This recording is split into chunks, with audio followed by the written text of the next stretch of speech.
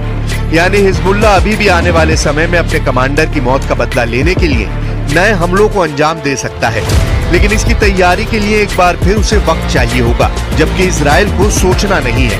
Netanyahu की सेना के गोदाम में बारूद ही बारूद है और वो सिर्फ एक इशारे पर लेबनान में हिजबुल्लाह के ठिकानों पर किसी भी वक्त बरस सकते हैं।